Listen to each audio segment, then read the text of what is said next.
अंत में बताया गया राम नाम सत्य।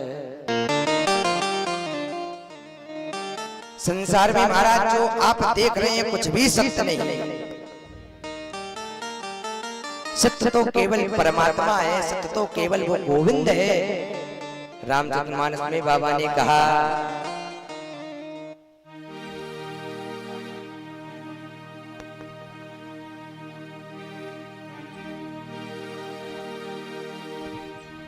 धर्म न दूर सर सत्य समान।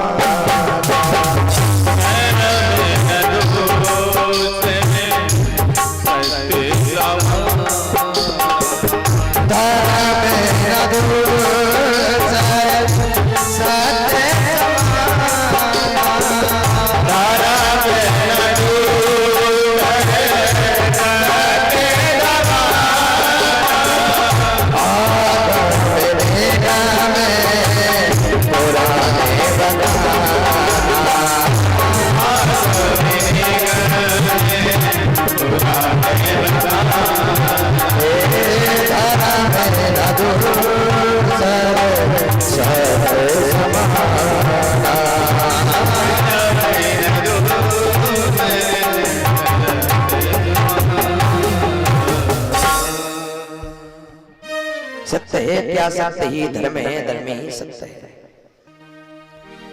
सत्य से बढ़कर कोई धर्म नहीं होता। महर्षि वेदव्यास ने लिखा है शास्त्रों में, असत्यात् परमो धर्मा, और असत्य से बड़ा कोई पाप नहीं होता। नहीं असत्य संपातः पुंजा, असत्य से बड़ा कोई पाप नहीं है, अधर्म नहीं है। इसलिए हमेशा धर्म पर चलना चाहिए। जो अपना धर्म है उस पर आप अटल रहिए। अब लेकिन लोग अपने धर्म पर नहीं रहते हैं, विचलित हो जाते हैं धर्म से। हमारा धर्म है क्या? आप महाराज मुसलमानों को देखो, अगर कहीं जाते हैं संध्या हो जाए तो अपना नमाज पढ़ना नहीं भूलते। कितनी एकता है, लेकिन जो हम हिंदू हैं, हिंदुत्व है, इसमें एकता नहीं है। एक दूसरे की बुराई करना, अगर आप ऐसा करोगे तो आपको कुछ नहीं प्राप्त होने वाला। भगवान देख रहा है, आपको कोई देखे या ना देखे, वो परमात्मा सब देखता है। इसलिए अच्छा संग करो, सत्य पे चलना सीखो। अगर आप सत्य को पकड़ लोगे तो निश्चित ही परमात्मा की आपको प्राप्ति होगी। इसलिए सत्य जीवन में सभी को बोलना अति आवश्यक है। सत्य पर सभी को चलना चाहिए।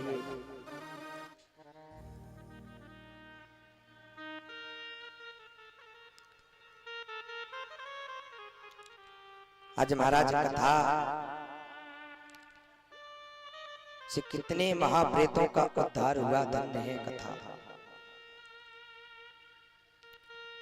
महाराज ऋषियों ने प्रश्न किया, जी भागवत कथा का आरंभ हुआ कहां से है? जी भागवत कथा आई कहां से, हमें बताओ। भागवत का प्रकट कहां से हुई, भागवत बताओ। तो यहाँ सुखदेव जी ने कहा,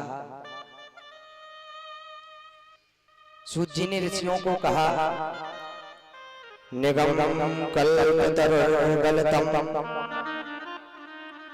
फलं सुखमुखाद्रवसंयुतं पिबति भागवतां रसमालयां मुहुरहुरसका भविभा।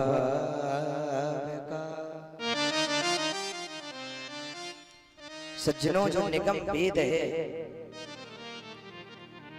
जो वेद रूपी जो निगम कल्प वृक्ष है, आप विचार करें, आप सोचो एक बहुत बड़ा वृक्ष है। उस वृक्ष का नाम है निगम। जो वेद रूपी सुंदर कल्प वृक्ष है, उसका पका हुआ फल है जैसे श्रीमद् भगवत कथा।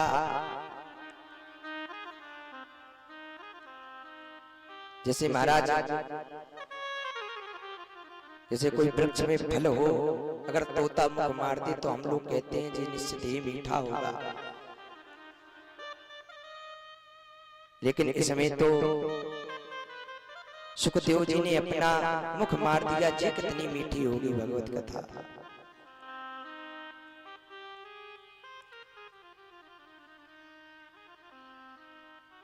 इसलिए जिन निगम कल्पतरु वेद से जो भगवत प्रकट हुई है, इसका प्रादुर्भाव हुआ है,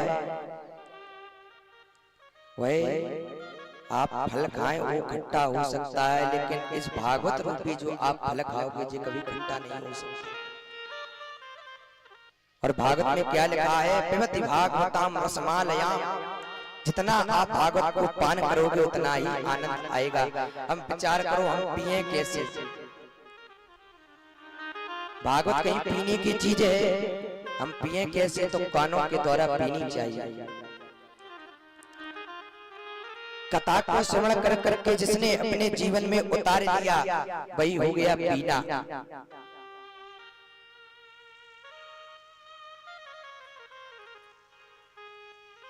यहाँ पिया कितने जनों ने?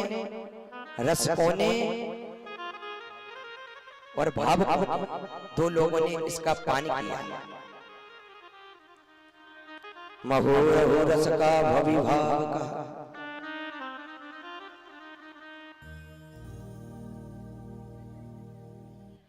सदा सेवन करना चाहिए। जिसने भागवत सुन करके अपने हृदय में उतार लिया तो समझो भगवत कृपा हो गई।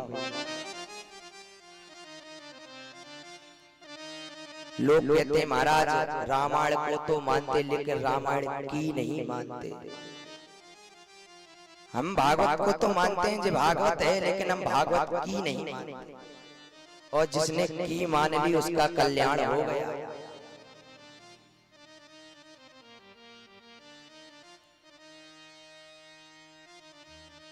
एक महाराज एक बार महाराज एक सेठ जी थे, सेठ जी सोनकार जी। संतों के चरणों में इनका बड़ा प्रेम था। जहां सत्संग होता था जी अवश्य पधारते थे। ऐसी निष्ठा परमात्मा के प्रति। एक बार महाराज सोनकार जी ने दो मूर्ति बनाई, दो प्रतिमाएं बनाई। दोनों प्रतिमाएं पेवर पीतल की बनाई। वशिष्ठ जी की मूर्ति बिल्कुल लगते थे साक्षात वशिष्ठ जी विराजमान है। दो मूर्ति वशिष्ठ जी की बनाई और जाकर के एक मैदान में रख दिया। अब लोग देख रहे हैं, आहा कितनी सुंदर मूर्ति है, कितनी सुंदर प्रतिमाएं हैं।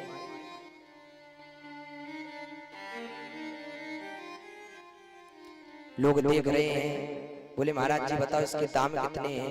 बोले एक के हैं 50,000, एक के हैं 1,00,000। तो लोगों ने क्या कहा कि 1,00,000 में क्या सोना लगा है क्या? सोनकार जी बोले नहीं, दोनों पीतल की हैं, शुद्ध पीतल की। अब लोग देख रहे हैं, उल्टा कर करके एक सी है, नाक आँख कान सब एक सा है। फिर क्या बात है, दाम जितने क्यों हैं? एक महाराज संत जी बहुत दूर खड़े थे, उन्होंने देखा तो आकर के उस सोनकार से कहा कि महाराज हम बताएं कि कौन सी 50,000 की है, कौन सी 1,00,000 की है? तो बोले बताओ। संत जी ने एक सुतली मंगवाई। सुतली तो जानते ही होंगे, रस्सी। सुतली मंगवाई और उसको बटा और पट करके एक मूर्ति के कान में डाला।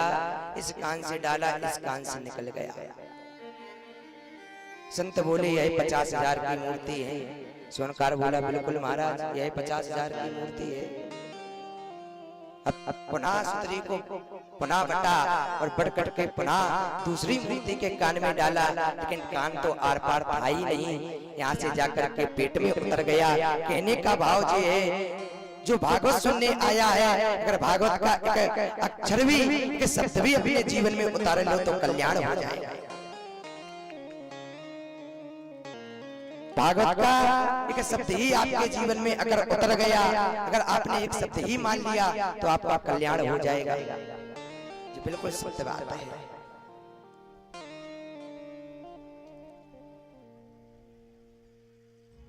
और महाराज परमात्मा कहते हैं कैसे भी सुनो, और बाबा ने भी रामचरितमानस में संकेत दिया,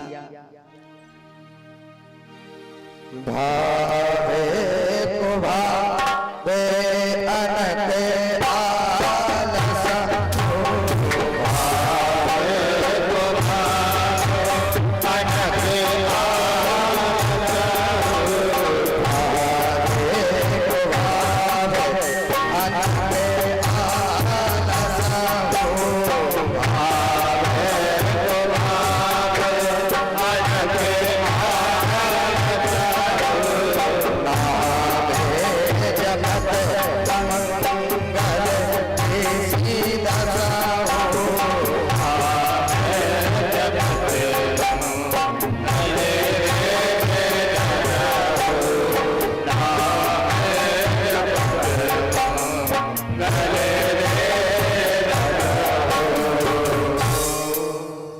भावे को भावे अनक आलस हो, भावे को भावे अनक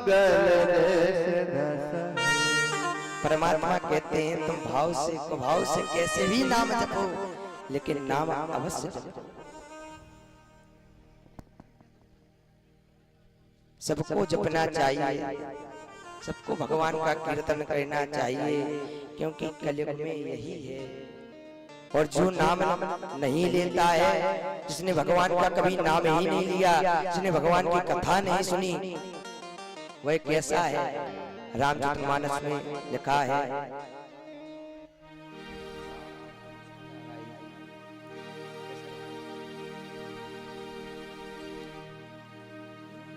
रामचरित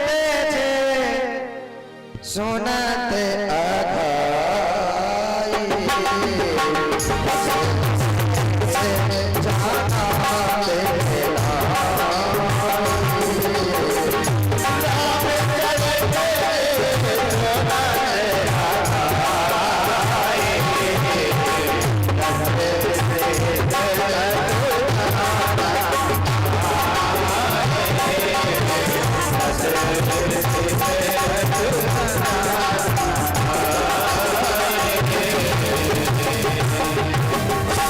जिन हरि कथा सुनी नहीं काना, श्रवण रंग अहि भवन समाना। जो कहते हैं कि हमने महाराज बहुत कथा सुन ली, कब तक हम कथा सुने? अभी तो सुनी थी 10 दिन पहले, और प्रतिदिन सुनते हैं। जिसने कभी भगवान का नाम नहीं लिया, जिसने अपने कानों के समान, अपने कानों से भगवान का कीर्तन नहीं सुना, उसके कान कैसे हैं? जैसे सांप का बिल बामी के समान। इसलिए कथा अवश्य सुननी चाहिए। महु रहु रस का भवि भाव का।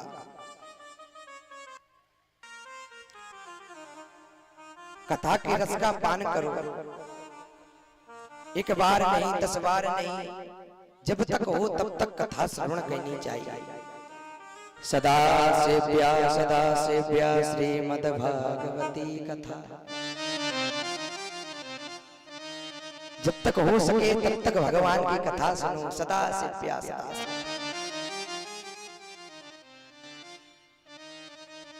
इसलिए महाराज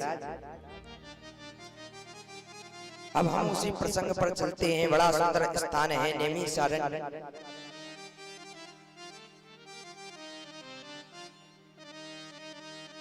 जहां संतों की मंडली के मध्य में सूत जी का आगमन हुआ था। सूत जी ने उन ऋषियों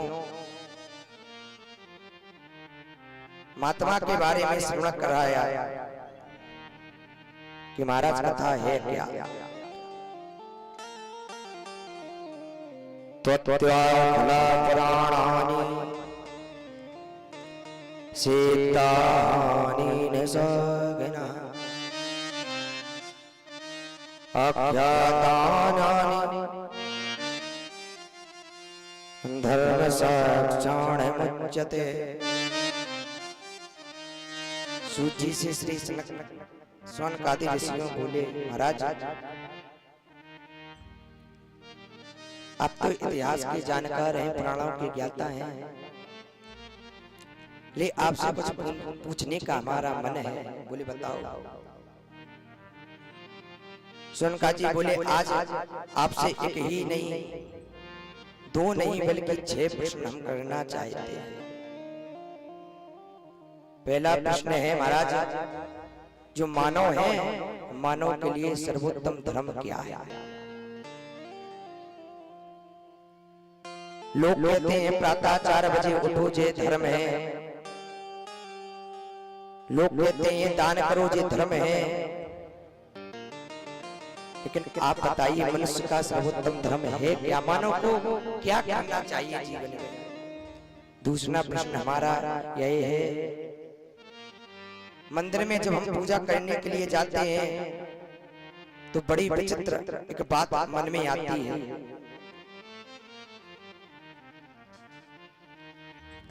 लोग कहते हैं महाराज शंकर जी श्रेष्ठ हैं, लोग कोई कहता है दुर्गा जी श्रेष्ठ हैं, कोई कहते हैं हनुमान जी श्रेष्ठ हैं। आप हमें जी बताओ कि श्रेष्ठ है कौन? तीसरा प्रश्न हमारा यही है, वेद में परमात्मा का नाम बताया अजन्मा।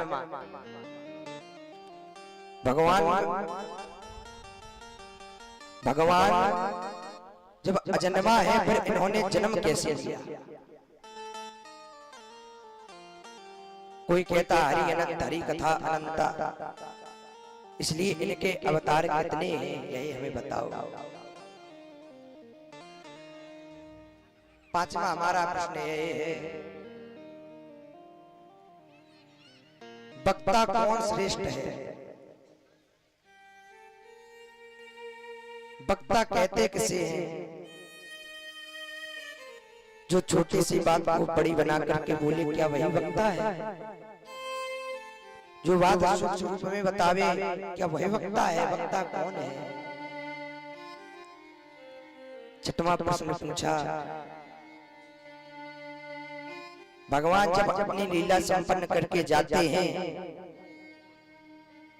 और जब अपनी लीला संपन्न करने के लिए आए, कृष्ण ने अवतार लिया और अवतार लेते समय गोविंद ने कहा हम पृथ्वी का भार उतारेंगे।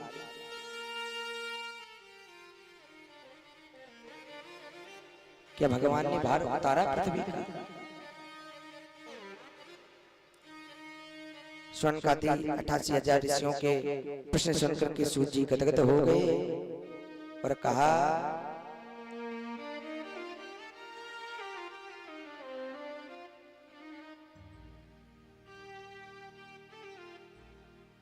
कि महाराज भगवान के 2 अवतार हुए हैं। स्पष्ट वैसे तो 24 अवतार हैं,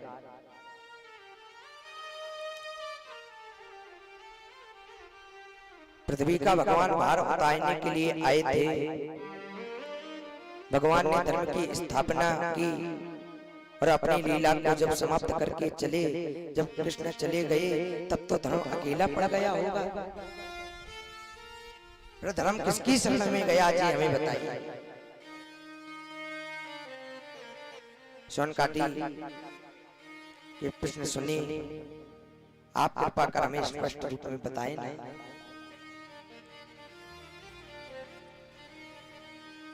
सनकादि ऋषियों के मन में जो प्रश्न था, और महाराज ऐसा लिखा है कि अगर कोई प्रश्न हो तो तत्क्षण पूछ लेना चाहिए, शीघ्र मन में नहीं रखना चाहिए। कोई भी प्रश्न हो मन में नहीं रखना चाहिए।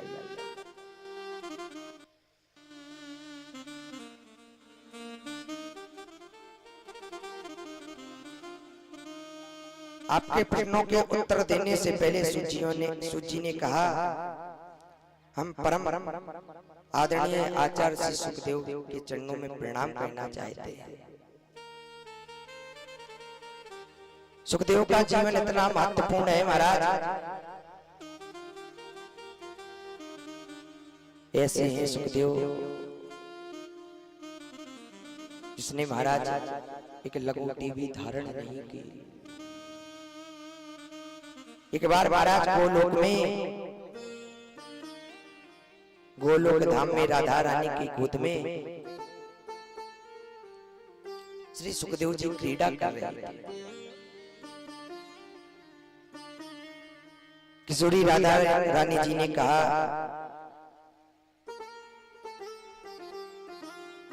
क्यों सुखदेव जी तुम पृथ्वी पर चले जाओ और पृथ्वी पर जाकर के जी भागवत रूपी प्रचार प्रसारण करना।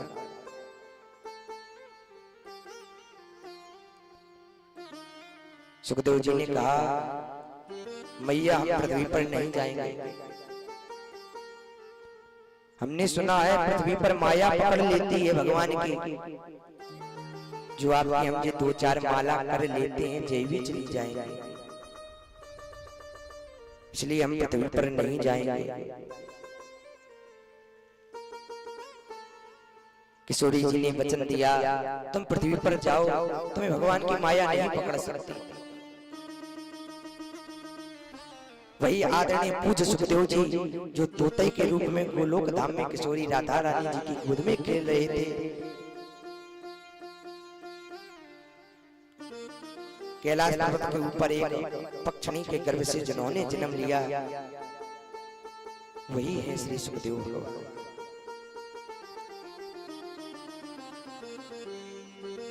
कैलाश पर्वत पे भगवान शंकर विराजमान थे, शिव जी वास करते थे।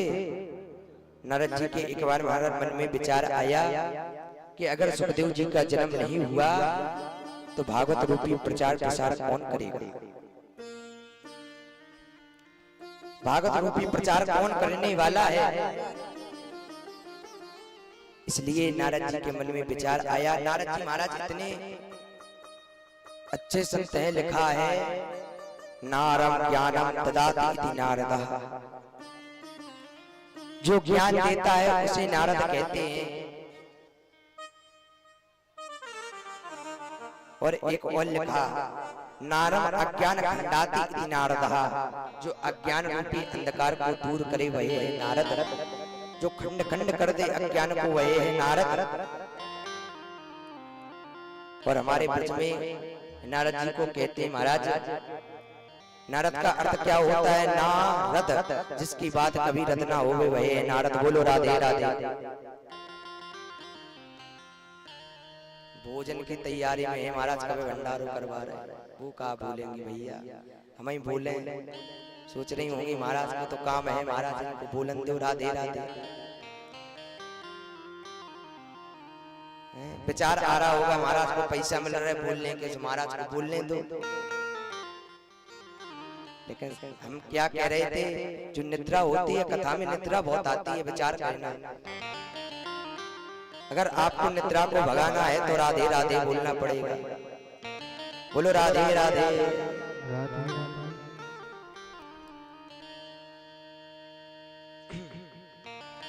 नारद जी ने महाराज जिसके गले में अपनी कंठी बांधी उसका कल्याण हो गया।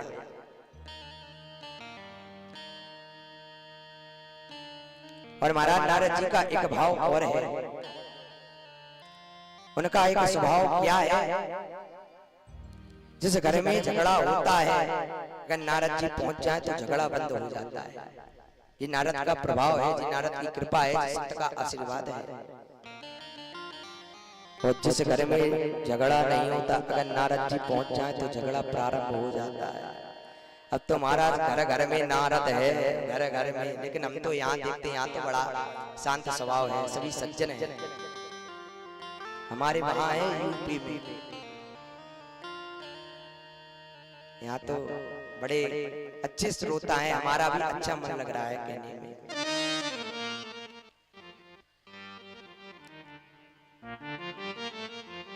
नारद जी महाराज ऐसे संत हैं,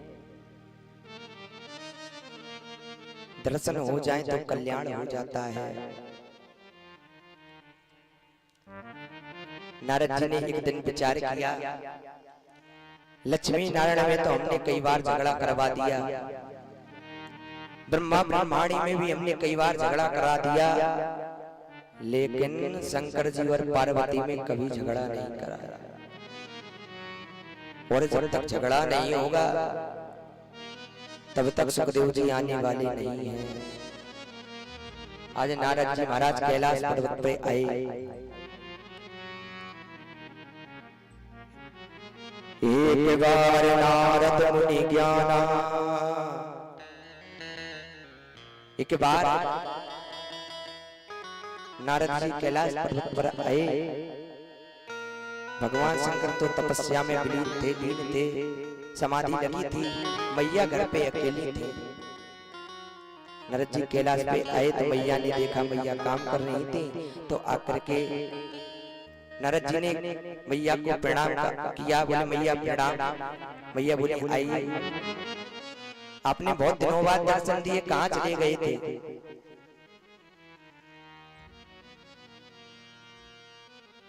नारद जी बोले अब महाराज हमने आना जाना बंद कर दिया। बोले क्यों? बोले हमने देखा है ना तो कोई सत्य बोलता है ना तो कोई कुछ, लोग झूठ बोलते हैं। नारद जी ने माता जी से कहा संसार में कोई किसी का नहीं होता,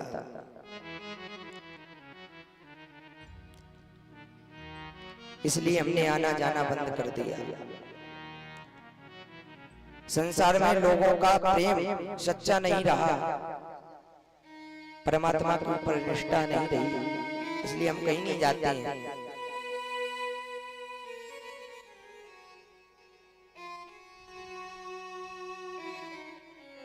पार्वती बोली अब तो मैं आपसे क्या बात कहूं,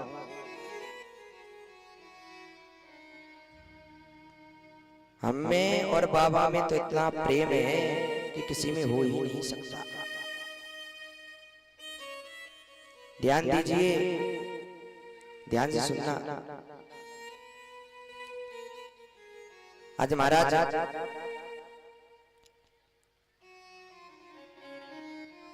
नारद जी ने कहा आपने महाराज विचार किया माता जी, जो भगवान के गले में जो मुंडों की माला है जो किसकी है आपको पता है?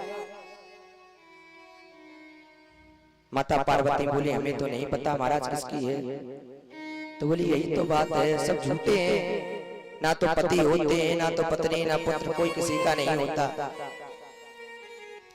इसीलिए तो हमने आना जाना बंद कर रखा है। पार्वती बोली नारद जी हम सत्य कहें, हमें बाबा में बहुत प्रेम है, वास्तव में है। मेरे पति तो मुझसे इतना प्रेम करते हैं कि महाराज जो गुरु ने उनको मंत्र दिया था वही भी आकर हमें बताया। और आप विचार करना महाराज, गुरु मंत्र कभी किसी को बताना नहीं चाहिए, अपना गुरु मंत्र कभी किसी को नहीं बताना चाहिए। शास्त्र कहता है गोपनीय गोपनीय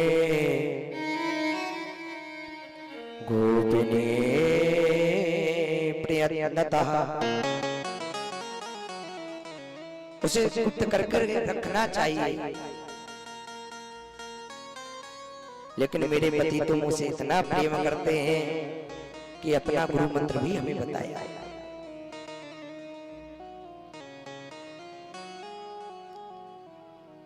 गुरुदेव ने हमें यह मंत्र दिया है। और समाधि लगा करके जब बाबा बैठते हैं तो समाधि में जिनके दर्शन होते हैं वह भी हमें बताते हैं कि आज हमने राम के दर्शन किए, आज हमने कृष्ण के दर्शन किए। इतना प्रेम करते हैं। आप कहते हो वो हमसे प्रेम नहीं करते। नारद जी ने कहा ये तो बहुत आनंद की बात है माता कि पिताजी आपसे प्रेम करते हैं। प्रेम जिससे किया जाता है उससे कुछ छुपाया नहीं जाता। जिससे प्रेम हो उससे कोई बात छुपानी नहीं चाहिए। ये बात नारद जी बोले महाराज जो बाबा के गले में मुंड की माला है ये भी बात आपको पता ही होगी कि ये किसके मुंड हैं। माता जी बोली जी हमें नहीं बताया। तो बोले यही तो हम बोल रहे हैं कि वो तुमसे प्रेम ही नहीं करते।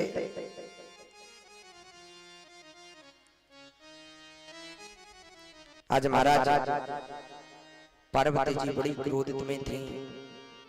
कैलाश पर्वत से नारद जी का निकलना हुआ, बाबा आ रहे थे। नारद जी ने देखा तो प्रणाम किया। पिताजी प्रणाम, बोले आशीर्वाद। बोले जल्दी जाओ घर पे मैया बुला रही है। आज बाबा ने कहा अगर जहां आप पधारे हो वहां तो कोई ना कोई बुलाएगा ही, इसलिए भगवान आए। तो महाराज आज पार्वती जी कोप भवन में लेटे हैं। कोप भवन किसको कहते हैं? कोप माने क्या होता है? कोप माने होता है क्रोध, जो क्रोध का भवन हो। जब पहले जमाने में मकान बनाए जाते थे तो एक अलग से मैया के लिए कोप भवन बनाया जाता था कि अगर मैया जी क्रोध हो जाए तो जाकर के वही कोप भवन में लेट जाती थी। तो पति देव समझ जाते थे हाँ आज नाराजगी है, क्रोध है मैया।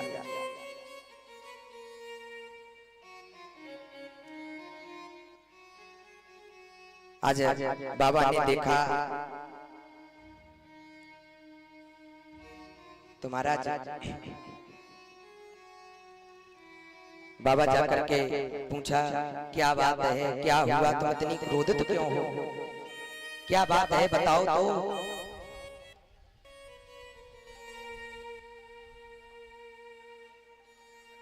माता जी ने कहा, पार्वती जी ने कहा रहने दीजिए, आप तो अंदर से भी काले हैं और ऊपर से भी काले हैं।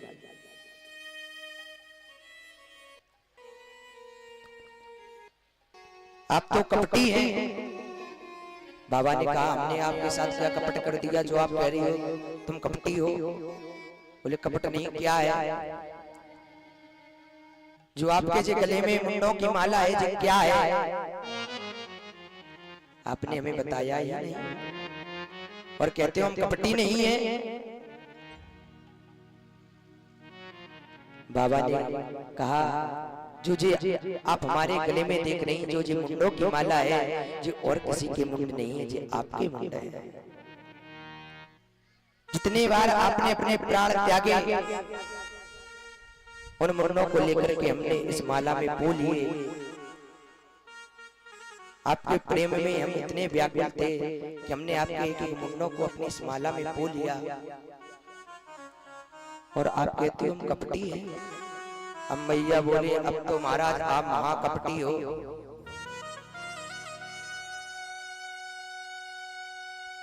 बाबा ने कहा महाकपटी है, अब क्या हुआ? बोले एक बात बताओ बाबा। बोले बोलो। बोले जी बताओ हम इतने बार मर गए और आपको एक खरोंच भी नहीं आई। हमने इतने बार अपने प्राणों को त्याग दिए और आप एक भी बार नहीं मरे। ऐसी आपने क्या दवाई खा रखी है? ऐसी कौन सी दवाई खा रही हो जो आप मरते ही नहीं हो, हमें मरना पड़ता है? भगवान ने कहा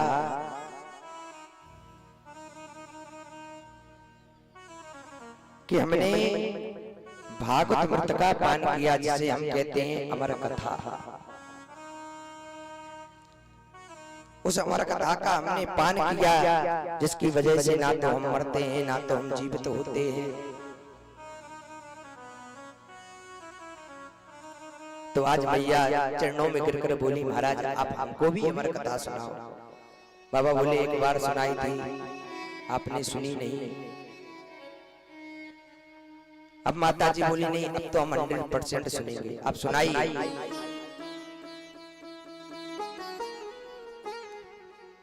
और महाराज भागवत कथा सुनने के 3 विधान हैं। भागवत की कथा सम्मुख होकर बैठकर सुननी चाहिए। व्यास के जस्ट सामने बैठकर के कथा को पान करना चाहिए। भागवत में व्यर्थ के सवाल नहीं करना चाहिए, व्यर्थ की बात नहीं करनी चाहिए।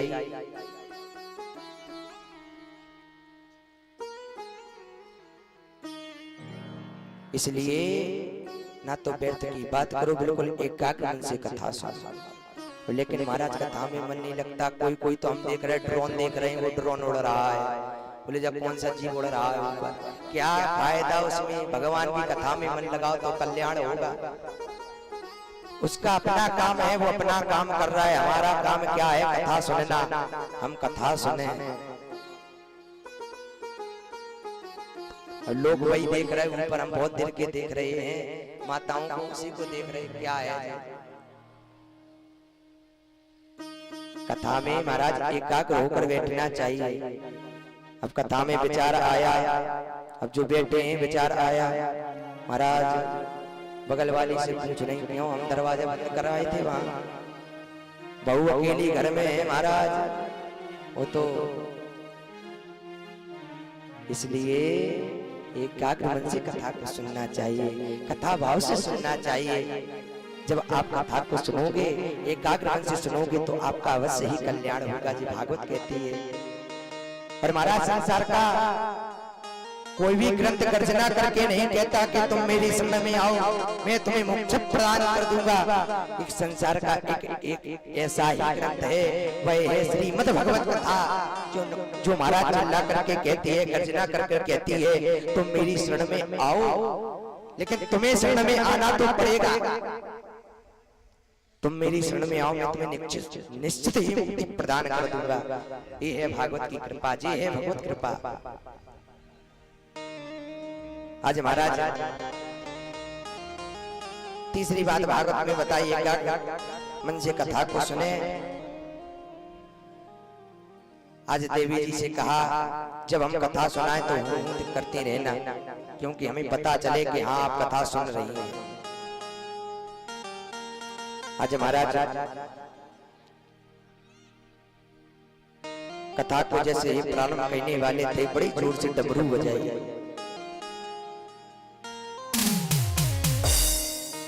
आज जैसे ही डमरू की आवाज पशु पक्षियों ने सुनी तो सभी भाग गए, जीवन तो सभी भाग गए।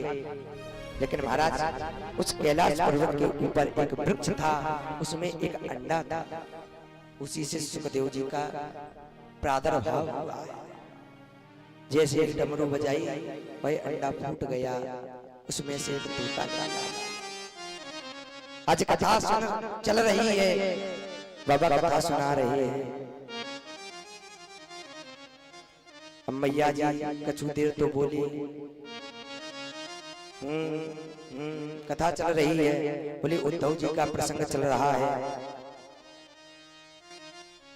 हुंकार, आज देवी जी हुंकार लगा रही हैं, लेकिन कथा चलते चलते उनको निद्रा आ गई, सो गई। वो सो गई तो महाराज जो पक्षी था उसने विचार किया, अगर मैया ने हुंकार बंद कर दिए तो कथा भी बंद हो जाएगी, इसलिए हमें हुंकार भरना चाहिए। आज जैसे कथा चलती रही, वह तोता हुंकार लगा रहा है। कथा सुनावे पार्वती को शिव शंकर भगवान, सुनते सुनते पार्वती का हटा कथा से ध्यान, उमा के पर गए सोचा मोगरा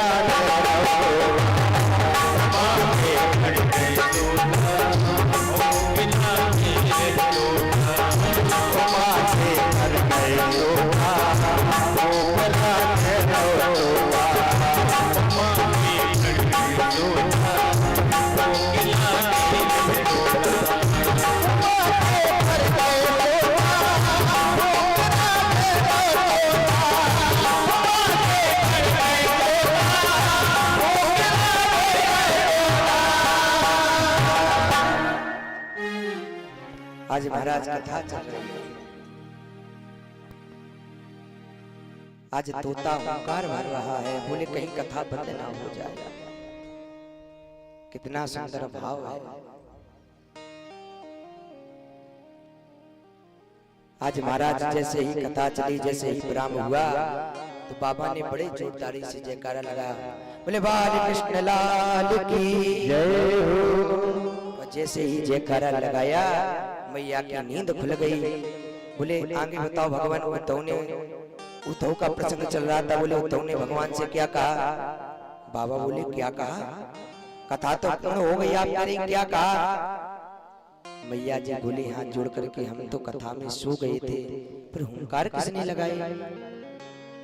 चारों तरफ देखा तो एक तोता बैठा था, वह हुंकार लगा रहा था।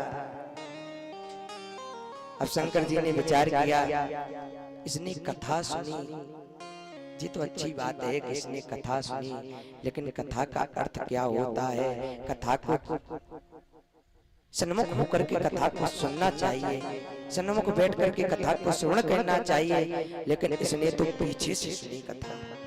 इसलिए यह दंड का अधिकारी है, तुरंत त्रिशूल को उठाया, त्रिशूल छोड़ दिया। आज महाराज वह पक्षी उड़ रहा है।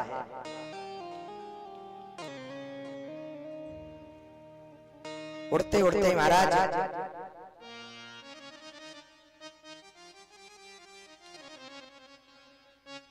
ऋषिकेश में विराजमान सुखदेव जी की पत्नी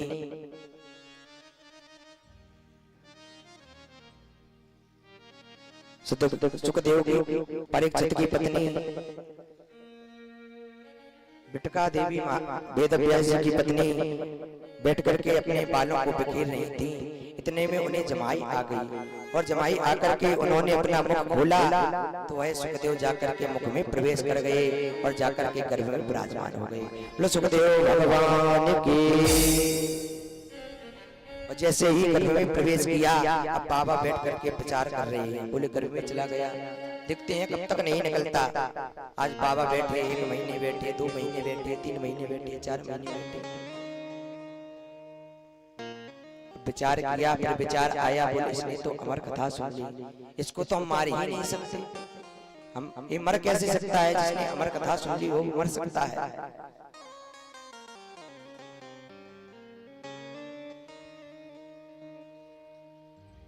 उसने भगवत कथा सुन ली, वही मर सकता है? नहीं मर सकता। और लेकिन ये सत्य है, जो इस पृथ्वी पर आया है उसे जाना है। पृथ्वी पर जो आया है उसको तो जाना ही है। कोई फूल न बाग में ऐसा खिला, खिल करके जिसे मुरझाना पड़ा। यह विधि का अटल विधान रहा, जिसे आना पड़ा उसे जाना पड़ा। जो आया है सो जाएगा, राजा रंग फकीर, कोई सिंहासन चढ़ चला, कोई बधा जंजीर। जिसने इस पृथ्वी पर जो जीव आया है उसे इस पृथ्वी पर जाना भी है, यही निश्चित है। लेकिन महाराज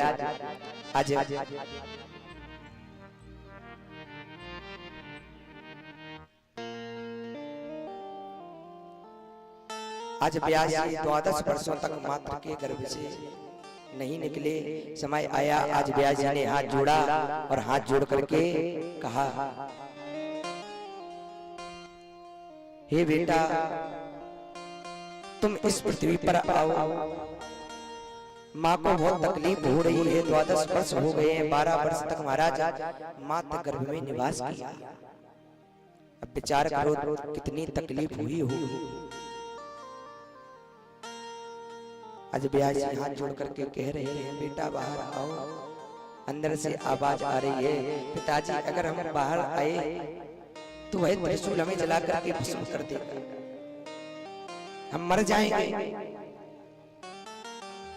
और इस माया जी, भगवान की जो माया है वह हमें पकड़ लेगी, हम पृथ्वी पर नहीं आएंगे। अगर स्वयं भगवान आकर के कहें कि तुम पृथ्वी पर आओ, मेरी माया तुम्हें इस पृथ्वी पर नहीं पकड़ सकती, तभी मैं आऊंगा। आज महाराज भगवान को आना पड़ा। भगवान ने कहा, बेटा तुम पृथ्वी पर आओ, मेरी माया तुम्हें नहीं पकड़ सकती। आज महाराज सुखदेव जी ने जन्म लिया, अपने हाथ में नाड़ा लेकर के चल गए। चलते जा रहे हैं, पीछे से भी आई, पुत्र पुत्र पुत्र, कहाँ जाते हो कहाँ जाते हो? जैसे ही जन्म लिया वन की ओर चले जा रहे हैं। यम प्रपजन्त मनुपेत मपेत कृत्यम तो पायनो बिहर का तर आजुहाव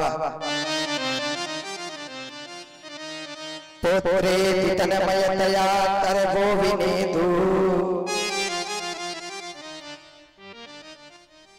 तम सर्वभूत हृदय मुनिमानतोस्मि।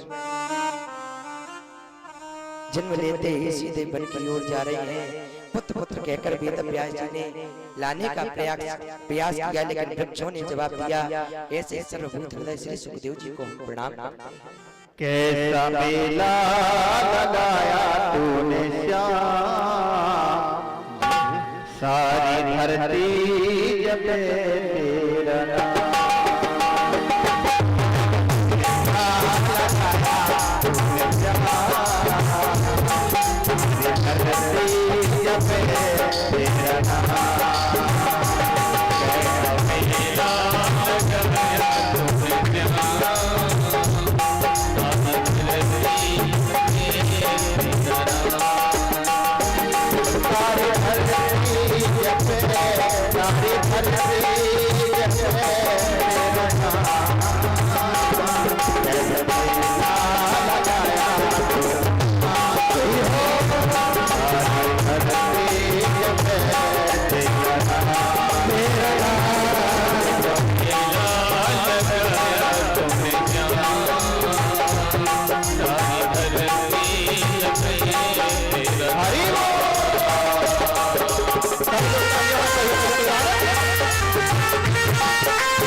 वृंदावन के बिहारी लाल की।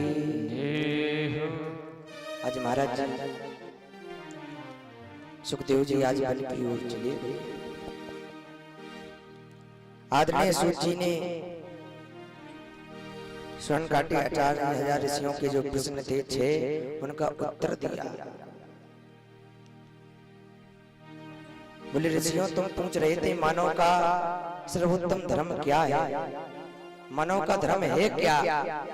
तो ध्यान से सुनना, मानव का धर्म है क्या? मनुष्य का सर्वोत्तम धर्म है भगवान के चरणों में प्रीति होना, हमारे गोविंद के चरणों में प्रीति होना। और प्रीति कैसी होनी चाहिए? निष्काम प्रीति होनी चाहिए, जिसकी कोई कामना नहीं, ऐसी प्रीति होनी चाहिए। कोई कामना नहीं, निष्काम। यही सर्वोत्तम धर्म है मानव के लिए।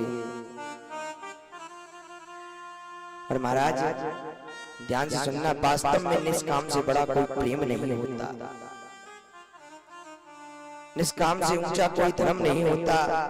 सज्जनों, मंदिर हम इसलिए नहीं जाएं कि बदले में कुछ चाहिए, बल्कि मंदिर इसलिए जाना चाहिए कि मंदिर जाना हमारा धर्म है। कथा हम इसलिए नहीं सुने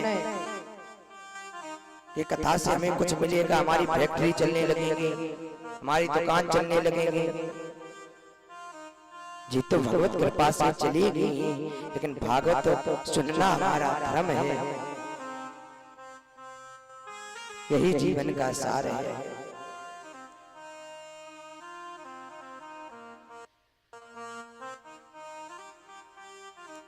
और दूसरा जो प्रश्न था, मंदिर में हम पूजा करने जाते हैं, लोग कहते हैं कौन से देवता श्रेष्ठ है। सूत जी ने बड़ी सुंदर बात कही, निंदा कभी किसी की मत करो, निष्ठा हमेशा एक में करोगे तो कल्याण होगा। यथा तरोरोमूलम निस्यचन्तानिहेतुकम्। जैसे महाराज वृक्ष की जड़ में हम पानी डालते हैं, ऊपर पत्ते हरे भरे रहते हैं, समय आने पर फल आते हैं। जरा हम लोग गौर से देखें, हम लोग ध्यान से देखें, लाखों पत्ते सैकड़ों फल जिसमें लगे हैं, परंतु जड़ उसकी एक ही है। जड़ तो अलग नहीं होती, उसी से पत्ते उत्पन्न होते हैं, उसी में फल आते हैं, उसी में फूल आते हैं। जड़ एक है। जितनी देवी देवता हैं, सबका मूल तत्व तो श्री कृष्ण है। इसलिए मन में मेरे गोविंद का ध्यान करो, मन मेरे गोविंद के चरणों में लगाओ तो कल्याण होगा।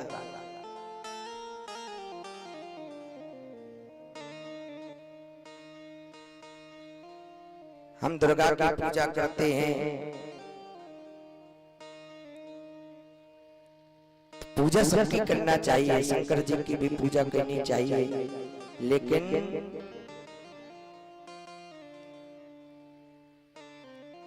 एक पे निष्ठा रखनी चाहिए, एक पे, क्योंकि कहा है एक के साथे सब सदे, सब साथे सब जाए। अगर आप एक को मनाओगे तो सब मनेंगे। अनन्या चिंतयन्तो मां ये जन पर्युपासते, तेषां नित्याभियोक्तानं योगक्षेम्यमहम्यहम्। हमें ज्यादा से ज्यादा भगवान का चित्र कहना चाहिए। इसकी दृष्टि में जो है उसी की प्रति निष्ठा होनी चाहिए। भागवत में वर्णन आता है कि माता कात्यायनी की पूजा करने के लिए जब परम्बा रुक्मिणी जी आगे बढ़ी, तो माता कात्यायनी की जो प्रतिमा थी उसमें बांके बिहारी के दर्शन किए। जे है प्रेम, जे है निष्ठा,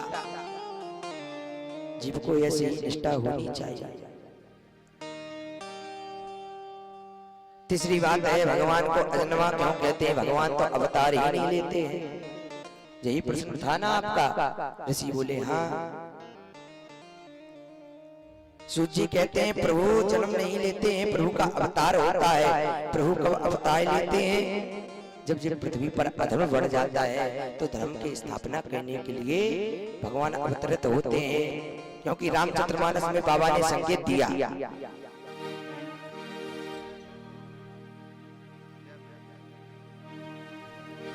जब जब हो धर्म के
जब जब होए धर्म पे हानि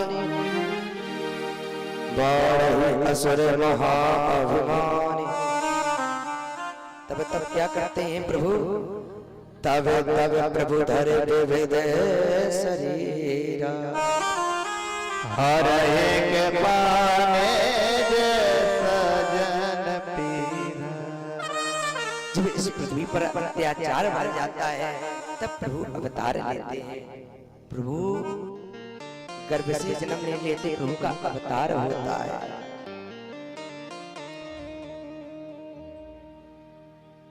भगवान के अवतार 24 अवतार हुए हैं। पहला है सनक, सनानंदन, सनातन और सनत कुमार। दूसरा 12 अवतार हुआ। तीसरा संत नारद अवतार हुआ। चौथा नर और नारायण हुआ। पांचवा भगवान कपिल देव। छठवां दत्तात्रेय जी। सातवां यज्ञ भगवान। आठवां ऋषभ देव। नौवां पृथु जी। 10वां मत्स्य अवतार। 11वां कच्छप अवतार। 12वां धन्वंतरी अवतार। 13वां मोहिनी अवतार। 14वां नरसिंह अवतार। 15वां बावन अवतार। 16वां राम अवतार। 17वां महर्षि वेदव्यास जी। 8वां आदरणीय श्री राम और 19वां बलराम जी और 20वां मेरे गोविंद का अवतार। 21वां हरि अवतार। 22वां हंस अवतार। 23वां बौद्ध अवतार और 24वां हुआ कल्कि अवतार जो भगवान लेंगे। जी भगवान के रूप हैं जिनने 24 अवतार लिए और इनमें से 2 अवतार बहुत श्रेष्ठ हैं, राम और कृष्ण। और राम कृष्ण दोनों में अंतर कुछ नहीं है। लिखा है राम कृष्ण दो एक है, अंतर नहीं में इनके नयन गंभीर हैं, इनके चपल भेष।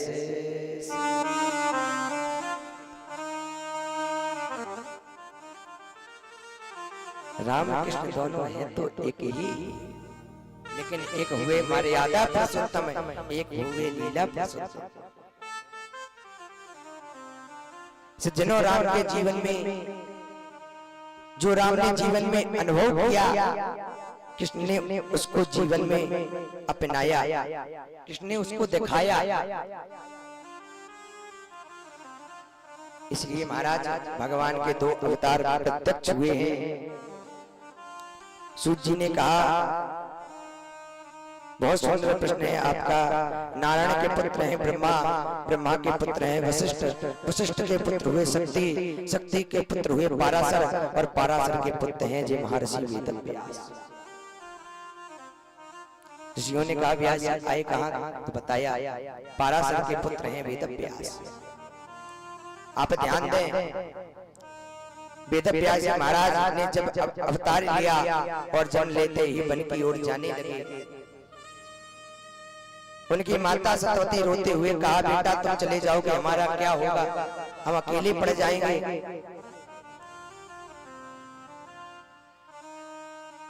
व्यास जी ने कहा माता आप चिंता न करें, जब आप अपने मन में ध्यान लाओगे कि पुत्र, तभी जी दास आपके समीप आ जाएगा। आज महाराज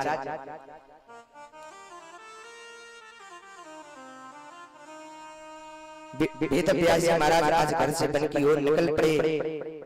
ऐसा सुंदर स्थान खोजो जहां बैठकर भगवान का भजन कर सकें। सीधे उत्तराखंड की ओर चले गए। बद्रीनाथ जाकर के सरस्वती नदी के किनारे एक कुटिया बनाई, एक आश्रम बनाया, उसका नाम है संप्रासा। बहुत सुंदर स्थान है बद्रीनाथ, जहां से हमारा स्वर्ग का दर्शन होता हो, ऐसा सुंदर स्थान।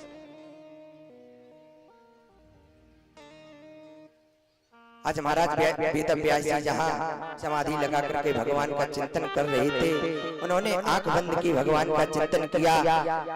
व्यास जी ने देखा दुनिया में दुनिया नाच रही है, खाना पीना, सोना, हंसना, नाचना, गाना,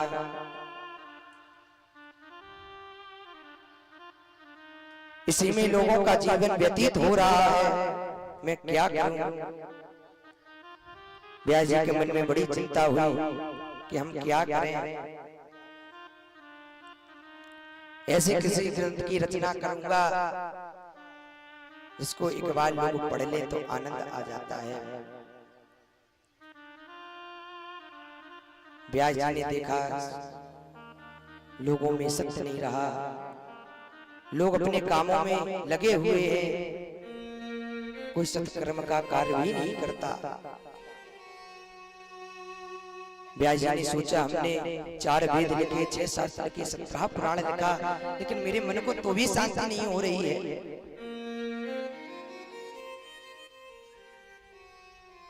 आज महाराज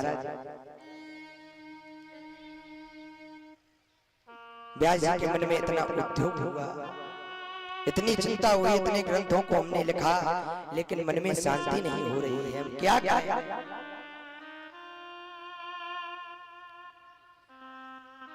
मन को कैसे संतोष मिले? क्या करना चाहिए?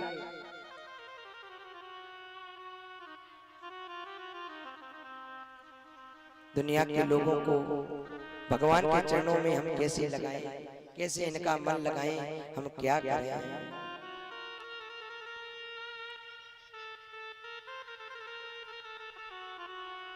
शास्त्र कहता है परमात्मा का कीर्तन सबको करना चाहिए। जिसने कीर्तन में, और ध्यान दीजिए, भगवान के कीर्तन में संकोच नहीं करना चाहिए, कभी देखना नहीं चाहिए। सभी को कीर्तन करना चाहिए, सभी को भगवान का स्मरण करना चाहिए, तभी कल्याण होने वाला है। महाराज नायार्वकंचनो हत्वा हरे सो जगप्रियत्यमयम्। कितना एक सुंदर सरोवर है, एक बहुत सुंदर सरोवर है, उसमें हजारों कमल खिले हैं, निर्मल जल है। उस निर्मल जल महाराज इतना सौंदर्य है, उसमें डुबकी लगाने का मन हुआ।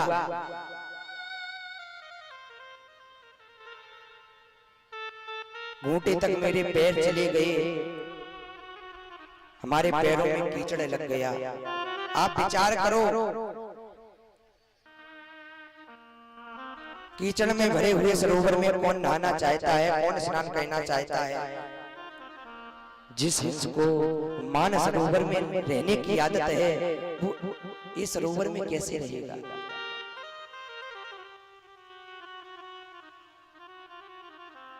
नारद जी ने कहा बहुत सीधा उपाय है, बहुत सीधी बात है। तुमने जितने ग्रंथों की रचना की वो सारे ग्रंथ लिखे हैं, परमहंसों के लिए तो श्रीमद् भागवत की रचना करें आप, तभी मानव का कल्याण होगा।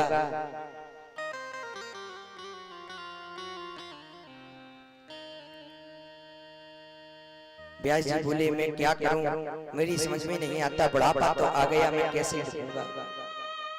नारद जी ने कहा मन को निराश मत करो, मेरे पिता हैं ब्रह्मा, ब्रह्मा जी को नारायण भगवान ने भागवत कथा का दान दिया था।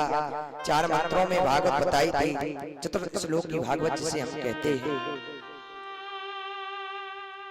4 मंत्रों को भागवत नारायण ने हमारे पिता ब्रह्मा के कान में दी। पिता ब्रह्मा की कृपा से वो भगवत कथा मुझे प्राप्त हुई। अब मैं वही भगवत जो 4 मंत्रों में जो भगवत कथा है वो हम तुम्हें प्रदान करेंगे। और व्यास जी उस भागवत से तुम 18,000 श्लोक की रचना करो। आज चतुर्थ श्लोक की भागवत उनके कानों में दी।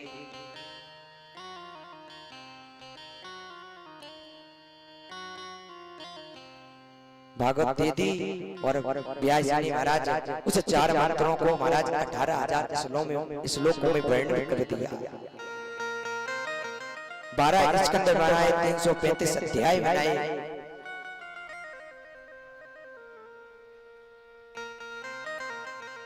अब व्यास जी का बुढ़ापा आ गया। व्यास जी बोले हम कैसे रचना कर सकते हैं।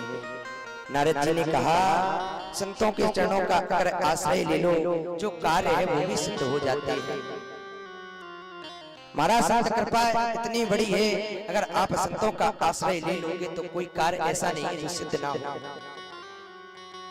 महाराज संतों की बड़ी कृपा है जीवन में, गुरु की बड़ी कृपा है जीवन में। अगर गुरु संत जीवन में नहीं होंगे, अगर गुरु चाहे संत चाहे तो वो तुम्हें परमात्मा से मिला सकता है। किसी में इतना सामर्थ्य नहीं है जो तुम्हें परमात्मा से मिला दे। भगवान में इतना, संतों में इतना सामर्थ्य है, गुरु में इतना सामर्थ्य है जो तुम्हें परमात्मा से मिला दे। एक बार महाराज हमसे एक सज्जन ने प्रश्न किया, महाराज एक बात बताओ। हमने कहा पूछिए। बोले जी बताइए, भगवत कृपा बड़ी होती है या संत कृपा बड़ी होती है? विचार करो, कृपा कौन सी बड़ी है? भागवत कृपा बड़ी है या संत कृपा बड़ी है? तो उन सज्जन से हमने कहा कि संत कृपा बड़ी है। अगर संत अगर चाहे, संत अगर चाहे तो परमात्मा से मिला सकता है, गुरु अगर चाहे तो परमात्मा से मिला सकता है। और संत की जब आपके ऊपर कृपा हो जाएगी, भगवान आपके पीछे पीछे डोलेंगे। ये है संत की कृपा, क्योंकि कहा है गुरु गोविंद दो खड़े काकू लागू पां, बलिहारी गुरुदेव की जो गोविंद दियो मिला। बलिहारी गोविंद की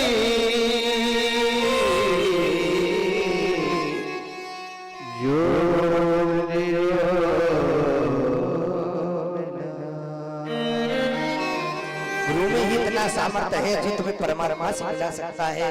संत में इतना सामर्थ्य है जो तुम्हें परमात्मा के दर्शन करा सकता है। नारद जी ने कहा संत कृपा परमात्मा कृपा से ऊंची है। संतों के चरणों का आश्रय ले लो। मैं अपने पूर्व जन्म की कथा सुनाता।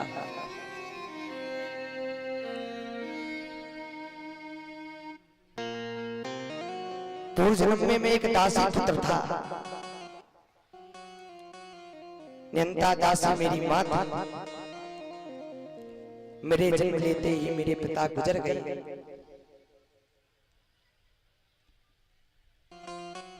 एक बार महाराज मेरी मां सतग्रंथों के आश्रम में काम करती थी। एक दिन मेरी माता ने संतों से कहा महाराज थोड़ी सी जगह हमें अपने आश्रम में दे दीजिए। संतों ने कहा बिल्कुल रहिए, भगवान का भजन करो, भगवान की कृपा से बिल्कुल रहो, आनंद पूर्वक रहो। इतना कहा आज नारद की मां और नारद जी महाराज उन संतों के संग रहने लगे।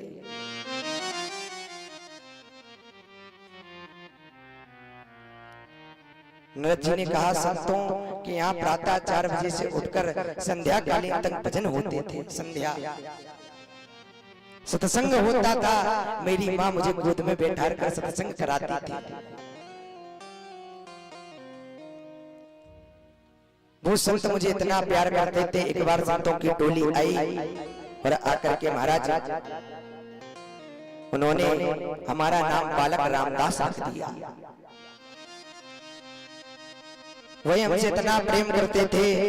चतुर्मास कहने के लिए जो संत आए थे वो हमसे इतना अधिक प्रेम करते थे।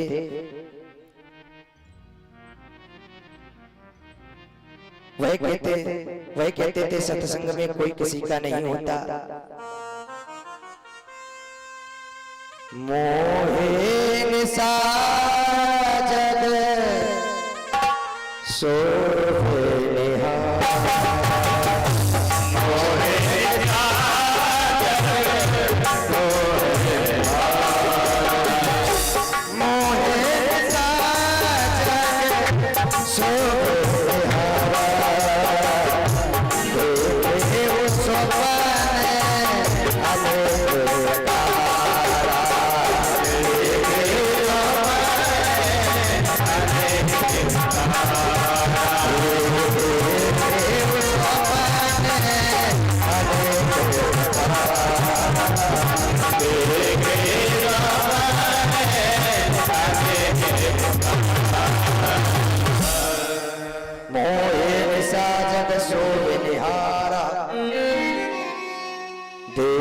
सपने अनेक प्रकार। संसार केवल एक सपना है, संसार में महाराज कोई किसी का नहीं होता।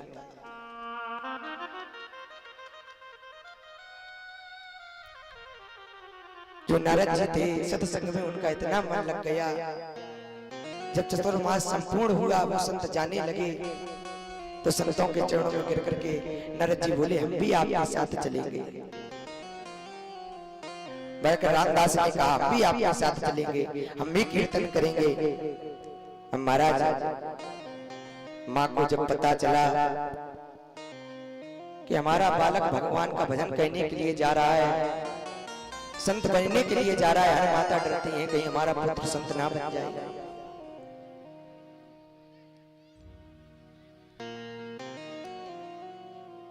जब वो संत जाने लगे, बालक रामदास बोला हम भी आपके साथ चलेंगे, हमको भी ले चलो। लेकिन महाराज माँ के वचन सुन करके उन संतों ने कहा बेटा हमने कथा में क्या कहा था, मातृ देवो भव पितृ देवो भव। माता की पूजा करो, पिता की पूजा करो, यही सबसे बड़ा धर्म है। महाराज नारद जी बालक रामदास कह रहा है आप तो कह रहे थे पिता कौन माता किसका, दुनिया में झूठे नाते हैं। आप तो कह रहे थे संसार में कोई किसी का नहीं होता, आप कह रहे हो अब कि माता की सेवा करो, पिता की सेवा करो।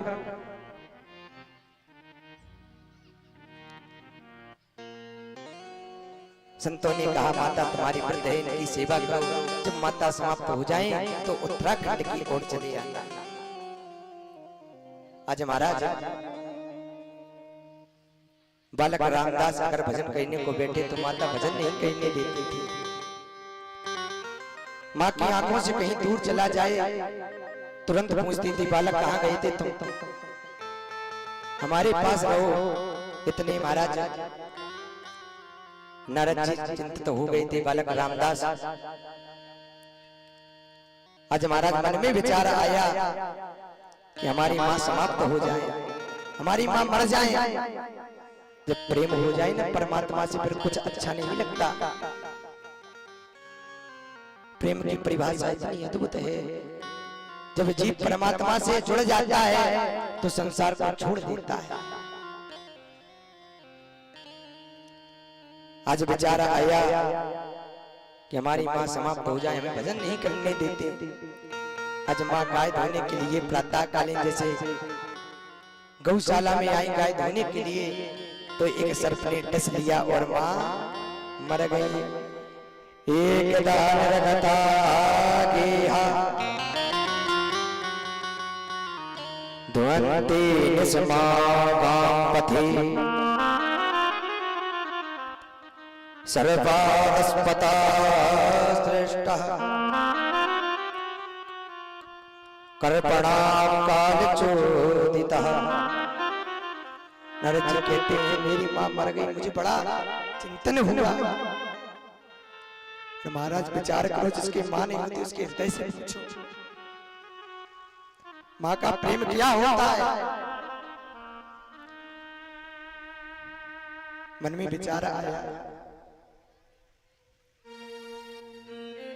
मेरी माँ चली गई, मैं बहुत रोया। माँ का महाराज इतना प्रेम होता है, जिसकी माँ नहीं होती उससे आप पूछो एक बार।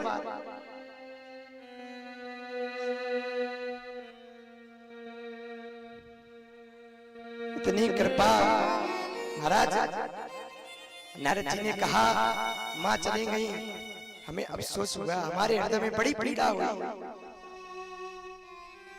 माँ तो माँ होती है, पुत्र का पुत्र हो सकता है, लेकिन माँ को माता नहीं हो सकती। नारद जी कहते हैं जब हमारी माँ मर गई, समाप्त हो गई, हमारी आंखों से दो प्रकार के आंसू निकले। एक आंख से ठंडे आंसू, एक आंख से गर्म आंसू।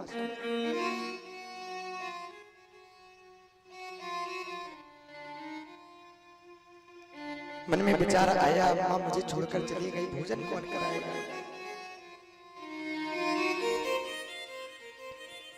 इतने नारद जी रोए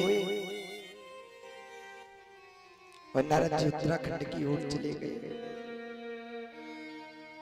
बद्रीनाथ में जाकर एक पर्वत पे भगवान का नाम कीर्तन करने लगे। संतों के साथ उस मंत्र का जाप कर रहे हैं कि ओम नमो भगवते वासुदेवाय, ओम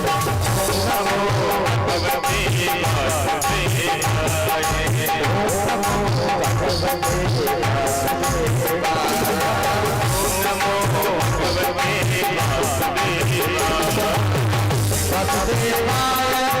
नंद नंदनाय, वासुदेवाय प्रभु नंद नंदनाय, वासुदेवाय प्रभु नंद नंदनाय, ओम नमो नमो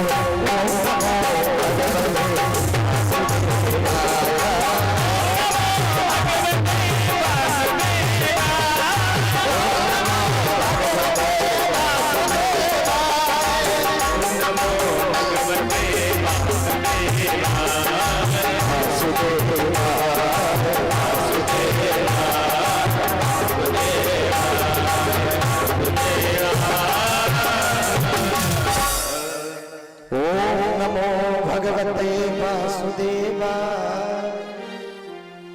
यही भागवत का मूल मंत्र है। ऐसा आनंद आ रहा है कीर्तन में, इतना तन्मय होकर के नाच रहे हैं। लेकिन व्यास जी एक क्षण के लिए वह झांकी अपने मन में दे।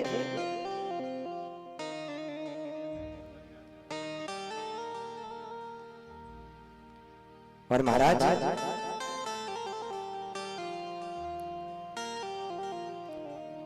नारद जी कह रहे हैं, जब संतों की कृपा से हम बालक रामदास जब महर्षि वेदम ऋषि नारद बन सकते हैं, तो संतों की कृपा से तुम भागवत की रचना क्यों नहीं कर सकते। जब हम दास पुत्र थे बालक रामदास, संतों की कृपा से हम नारद बन गए, तो व्यास जी आप भी भागवत की रचना कर सकते हैं, लेकिन संतों के चरणों का आश्रय लेना होगा।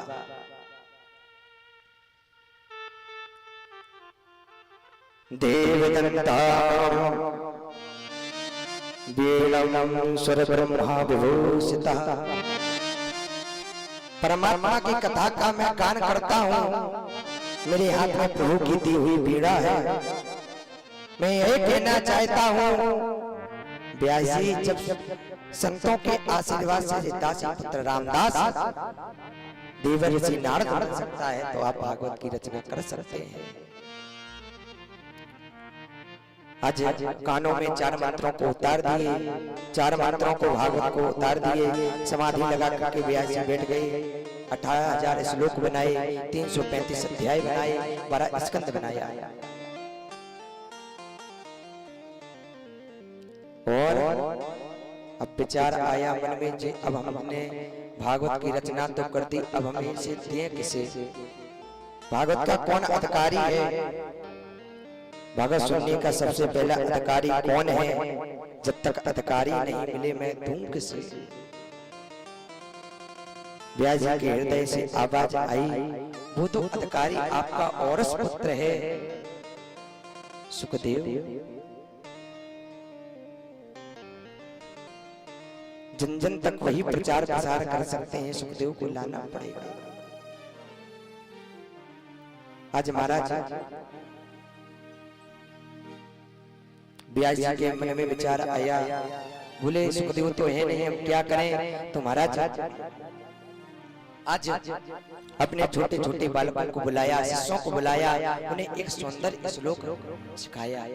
बोले जहां भी हमारा पुत्र मिले वहां जाकर के यही श्लोक गाना, इससे निश्चित ही सुखदेव जी आएंगे। आज छोटे छोटे बालक जो शिष्य हैं वन में जा रहे हैं, सुखदेव को देखा, सुखदेव समाधि लगा करके बैठे हैं। और समाधि के पास जाकर के उन शिष्यों ने बड़ा सुंदर श्लोक गाया। बरापीडम नटवर वपुः कर्णयो कर्णकारं विप्रदोषः कनकं कपसं वेचयन्तीं च माला। ये आधा श्लोक गाया और आधा श्लोक गा करके मुख बंद कर दिया, फिर नहीं बोले शिष्य। सुखदेव जी की समाधि खुल गई। बोले आगे बताओ, आगे क्या है? बोले अगर तुम्हें आगे जानना है तो अपने पिता के पास जाओ, उनके पास ऐसे 18,000 श्लोक हैं। ऐसे 18,000 श्लोक हैं उनके पास आप चले जाओ। अब सुखदेव जी ने विचार किया, मोहे निशाचर सूप ने हारा, संसार कुछ नहीं है। फिर समाधि लगा करके बैठ गए। बोले होंगे सुंदर, क्या करना हमें। और फिर समाधि में बैठ गए। अब समाधि में बैठ गए, जब शिष्य पहुंचे बोले क्या हुआ? बोले ब्याजी समाधि तो टूट गई थी, लेकिन फिर समाधि लगा करके बैठ गए।